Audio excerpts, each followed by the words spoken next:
talk about the M&S America Springs for the all-wheel drive K5. So I've seen ARC Performance Springs. There's a couple of True ARC, they make some. There's a couple of other brands, but this is the only brand that's specific to the all-wheel drive cars. So with the rear differential and all that stuff, the car is going to weigh a couple hundred more pounds in the rear. You can see the stance sits real nice. I've seen some of the cars have like a squatty looking rear end because of the all-wheel drive and stuff. And if you come up here, you can look and see the stance front to rear is roughly about the same, and it looks like a lowered car should. So what we'll do in today's video, I'll pull the wheels off, show you the springs, and show you the different size sockets, tools that I used, and some tips and tricks on how to do these. So this is one of the easiest cars I've ever done to put lowering springs on. I've done it on a handful of cars. Hands down, this is the easiest. I was done in less than 2 hours, and I was taking my sweet time. So yeah, hope you guys enjoy the way it looks, and we'll go back to the garage and do a little tech session, and I'll show you what's underneath. Okay. All right, guys, so we're in the garage now. Real quick, there's what the box looks like that they came in. I don't know if you can see a part number on there, but you'll see the model number. They'll fit the K5 and the Sonata. So that's what they come in. So I actually started with the back here. The reason why the back's actually more difficult than the front. So, hold on, I've got my helper here. You can say hi. Oh. If anybody knows anything about Australian Shepherds, they always want to help. So, anyways, you see the springs, nice powder-coated gray. So for the rears, what I did was, there's really no instructions anywhere online. So I undid this. So these are both 19 millimeters. So you'll put a wrench on one side and your socket on the other and take that off. I'm lucky enough to have impacts and stuff like that. I've got a lot of tools. So you're gonna take that one off, and then there's one down here, right here. I believe that's also a 19. And I don't remember I think I took off the shock one too. So you'll undo all three of those 19s. Now, obviously if I was getting under the car, I'd have it up on jack stands, but just for this video, I'm doing it like this. So the only other thing you have to undo is, see this right here? That's gonna be your sway bar link. And I wanna say that's a 13 or 14. Hold on, I'll grab it and we'll double check. Okay, so I was right, that was a 14 millimeter. And then it actually goes, there's a hole underneath here, or on the other side, where you can put a wrench on one side and a socket on the other. So like I said, the rears were way more difficult than the front, and they were still pretty easy. So I undid what? 4 19s and 1 14. Now, one issue I had when I was putting these back together, so you undo everything and you can just pull this whole assembly down.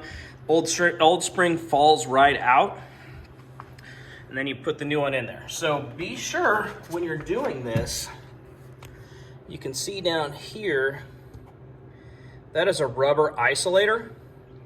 Make sure that you get, make sure that you get the spring seated in that isolator, and that's it. You'll zip everything back up, use your jack to seat it. Can I help you? I got my other helper here. Put a jack under there, jack it back up so you can get everything lined up.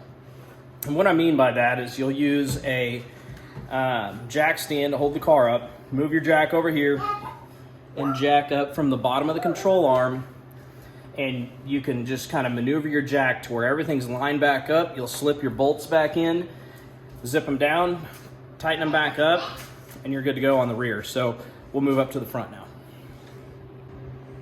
See what I mean? I've got someone out here trying to help. Show them what you're doing with the jack. Gotta be careful though, okay? Stay away from the car. Yeah, so like I was saying, that's the rear.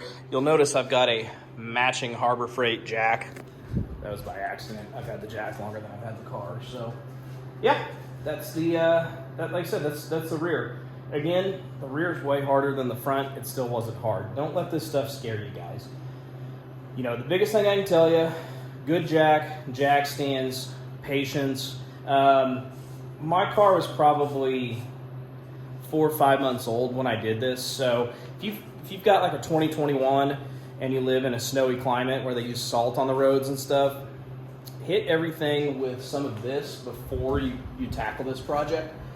PB Blaster, it'll break up any rust, corrosion, anything on those nuts and bolts that's going to cause you any issues. So, what? That's just another little tip. So let's move up to the front. Sorry guys, I'm back. I'm trying to entertain that little guy too. So up here on the top, when you open the hood, that cap's on there. It's on there better than what I just put it on. That just keeps debris and crap out of the top of your shock tower. So that's the shaft of the shock right there. And you'll notice that there's a nut right here, and that is a 19 millimeter. So what I've always done with the weight of the car on the strut, so before you jack it up, you can get an impact on here and loosen that 3 or 4 turns. Now don't take it all the way off, because you'll end up, if you take it too far off and you take that nut off there, when you take your strut assembly out, your strut assembly is going to come apart, and that's just going to be a headache for you. So I've always just loosened this 3 or 4 turns and then leave it, okay? And then you'll come down here, you'll see that there's 2 bolts right here, 2 bolts and 2 nuts. The only things that you have to take apart up front here are going to be, take these nuts off, so 1, 2, and I want to say that's the same size as your lug nuts. Your lug nuts are 21 millimeter. Let me grab the 21 and see.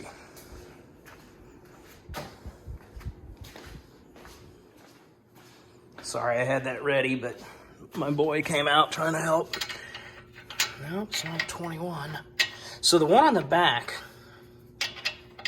that is a 19. This front one's gonna be like a 22, I believe.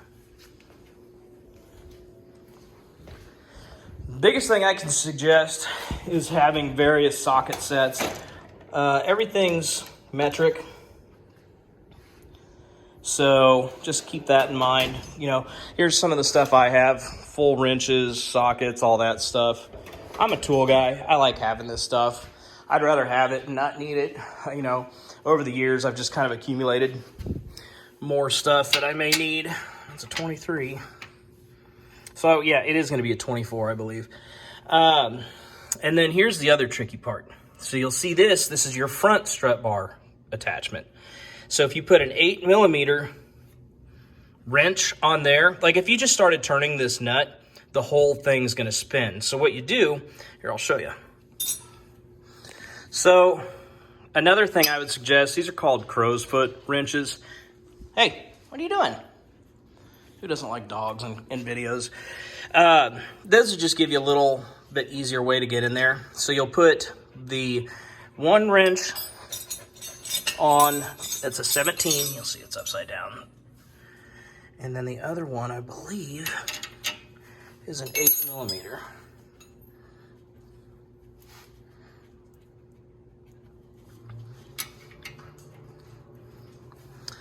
Let me grab an 8 millimeter.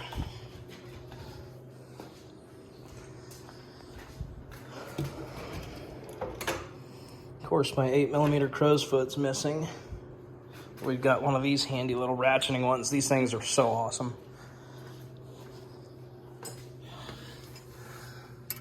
Boom. So what you'll do is you can just, I've always just done it this way. Rest that wrench up against this, start turning, and that wrench being rested up against that will hold the assembly in place. You can turn that a few times, it'll start getting loose. Now all the nuts on these cars are like a nylon locking nut. So they, you know, they'll be a little tight, but nothing you guys can't handle. So yeah, like I was saying, pretty freaking easy. All you've got, the front is super easy. Take these 2 off, take this off, and then your assembly is gonna be ready to come out. You'll come back up on top, and there's 3 of these. 1, 2, 3. Once you get it loose down below, you can undo the ones up top here, which I wanna say there are 14. Yep, undo those 3. Your strut assembly will come out. And that's when you're gonna grab your spring compressors. Now, I know a lot of people are afraid of spring compressors. Don't be. Get a quality set and be careful. Take your time. There's nothing you're gonna gain by rushing through this process. So here's what I use. You can rent these from your local O'Reilly's, AutoZone, whatever. I want to say I bought that set at Harbor Freight. I've used them on trucks, cars, SUVs. I've had those for years, and it is a decent, 50 bucks. I mean, you will use them if you're ever messing with cars. And again, if you have a place to store this stuff, like I do,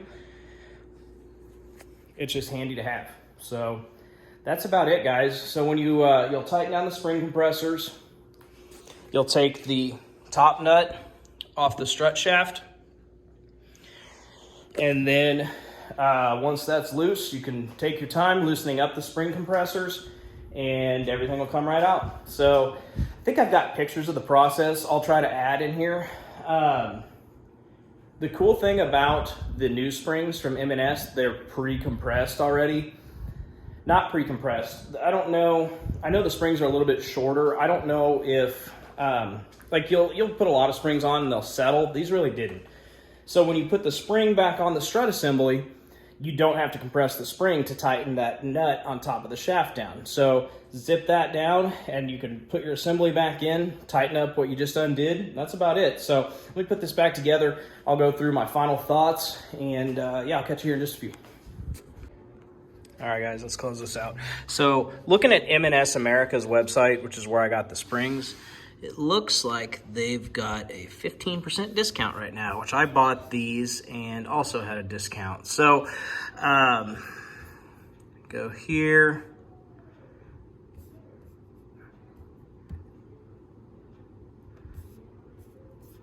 We go through like 10 different things to get to the springs, apparently. Okay, there you go. So they're $3.95 right now, 15% off. That's going to be what, 40, 50 bucks off. Drivetrain, front wheel drive or all wheel drive. So in the past, when they've had these springs, they've also, when they first released them, some of the guys' cars were kind of squatty looking. I want to say this is the second or third iteration of these springs. And like I said, she's back on the ground. Sorry about the jack in the way. It sits great. It still rides good. You'll see some coilovers out there. Most of the coilovers that are available for these cars are cheap, and I've heard people say they ride rough. So you take that with a grain of salt. I mean, in one of my other videos I did address, I wish that Eibach, H&R, some of these other companies would release springs for these cars. These cars have a big following. You know, people that have them like to modify them, such as myself. So take that with a grain of salt. If you're not comfortable doing the springs, don't do it, because it is something that could be dangerous as far as if you install things wrong or when you are doing the install itself. You know, if you're not comfortable working on cars. I am. And I tackled these in under 2 hours with no instructions. So I just kind of figured it out as I went. I'm not the smartest guy in the world, and I made it happen. So there you go, guys. Rides good, looks good. Spent about 300 bucks. You gonna tell them bye? Can you say bye? Say please like and subscribe.